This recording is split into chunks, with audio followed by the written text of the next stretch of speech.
Hi, welcome back. Today I've got 8 words for you that I often find myself correcting in English lessons. So we're going to do some English pronunciation practice with those 8 words.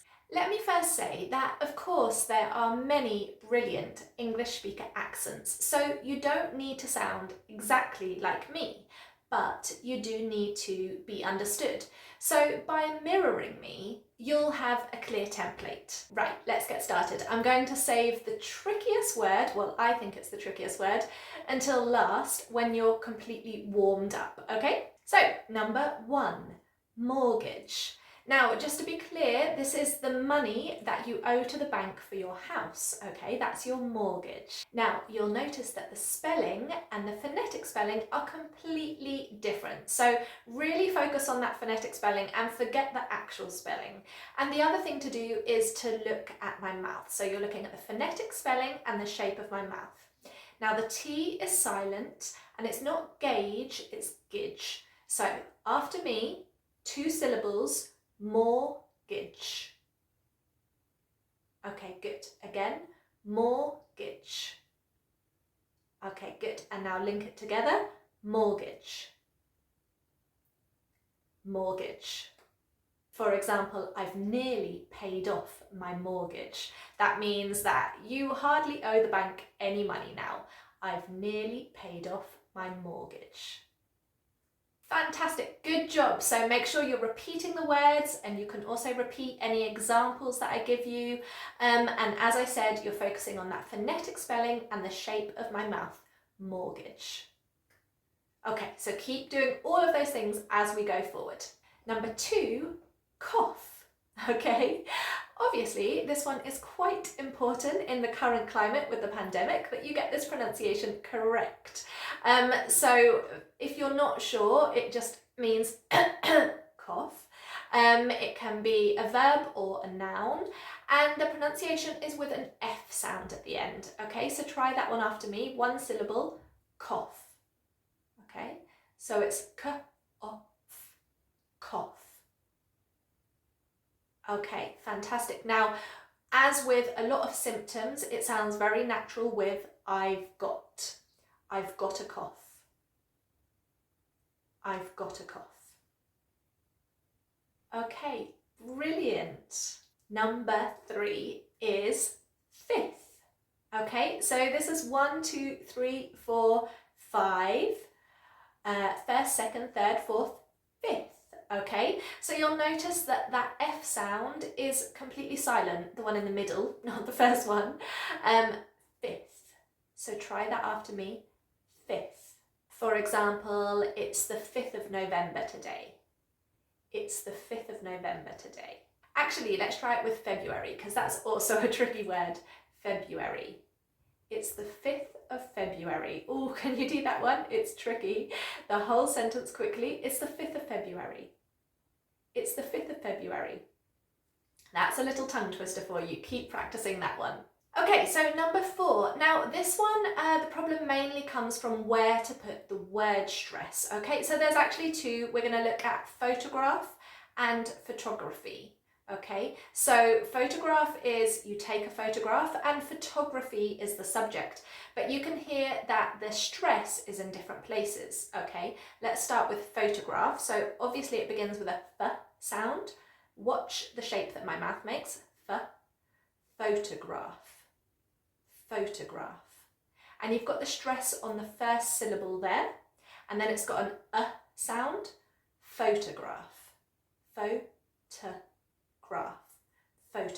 And a nice collocation for you to know is take a photograph. I know in lots of languages it's make a photograph, but we tend to say take a photograph. But with the other noun, the stress is on the second syllable, so it's very soft, photography, photography. Okay, so try that one after me, photography. Okay, and make sure you're looking at the shape of my mouth, photography. Okay, good. So I often hear that one get mixed up, and I think it's just because the word stress is in different places for those 2 words, which are quite similar. Something else you can do, just as a little tip, so you're focusing today on the shape of my mouth, and that's really helpful. So just take a mirror at home and just look at yourself in the mirror and check what shape your mouth is making. Have you got your teeth on your lip? Do you need to have a wide smile? Should you be making a smaller mouth? So use a mirror when you're practicing your pronunciation. It really helps. Right, number 5. Now this one, not such a common word, but if it does get used, it often gets used incorrectly because the spelling is so different from the phonetic spelling. So it is choir, as in he sings in a choir in church. Choir. Okay, so try that one after me. Choir. So not chore or anything like that. Choir. Fantastic. Oh, we're doing so well. We've only got 3 more to do. Right, number 6 is beach. Okay, this one is really important, guys, because if you get it wrong, it can sound offensive. Now, I'm not going to tell you why, but I think you can figure that out for yourself. You need to have a long E sound, okay? So I want to see you kind of smiling when you say this word. Beach. Beach. Okay? So I'm going to the beach. I'm going to the beach for a swim. Beach. I'm exaggerating it slightly, but that's just because I don't want you to make mistakes with this one, okay? Number 7 is stomachache, okay? And the reason this is tricky is because you've got 2 K sounds in there, okay? So it's stomach with a K sound and then ache. And that ache is really useful actually because it could be headache. It could be stomachache, it could be backache, okay? So after me, stomach, ache, stomach, ache. And then it links together, stomachache, stomachache. It sounds funny when it links together, hey? Stomachache. And as I mentioned earlier, with symptoms, it's really good to use this I've got a stomachache. I've got a stomachache. If you can do that one quickly, it sounds so natural and so nice. I've got a stomachache. I've got a stomachache. Okay, brilliant. So we're on to the last one, and as I said, I think this one is the trickiest. It actually makes me laugh quite often when I'm teaching it in English lessons because it's tricky to get your mouth around. There's a consonant cluster in there. So it is crisps. Crisps. Okay, crisps, crisps. You try. Okay, great. Try it again. Crisps.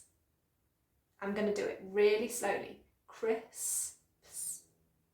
Okay, so the last bit is just ps, crisps. Oh, I've said it so many times now that it sounds a bit crazy to me, but I want you to keep practicing that one.